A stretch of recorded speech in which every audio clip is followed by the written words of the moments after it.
Witam serdecznie w Pozytywnej Kuchni. W tym filmie pokażę Wam, jak oczyścić karczochy. Najlepiej kupić zielone karczochy ze wszystkimi listkami zwiniętymi.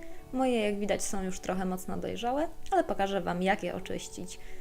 Karczochy mają niejadalne zewnętrzne liście, dlatego trzeba je usunąć, najlepiej za pomocą noża.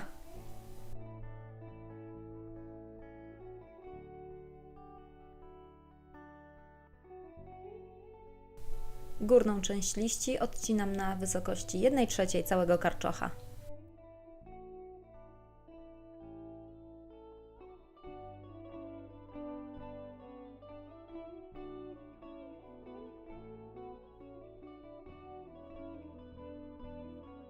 Za pomocą noża usuwam też miejsce, w którym końcówka łodygi styka się z sercem karczocha. Takim karczochom można wydrążyć środki za pomocą ostrej łyżeczki stołowej, ale ja przekroję je wzdłuż na pół i oczyszczę środki nożem. Usuwam wewnętrzne listki i, jeśli są, kędzierzawe części karczocha.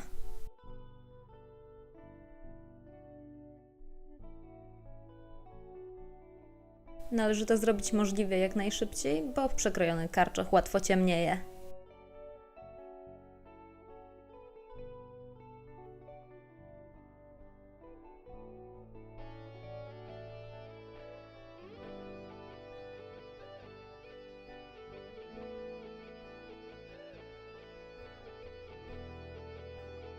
Do miski z wodą wyciskam sok z połowy cytryny i w takim roztworze będę musiała zanurzyć karczochy, żeby nie ściemniały.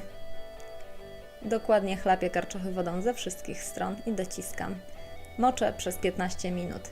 Po moczeniu osączam i kroję w cienkie plastry o szerokości około 3 do 5 mm.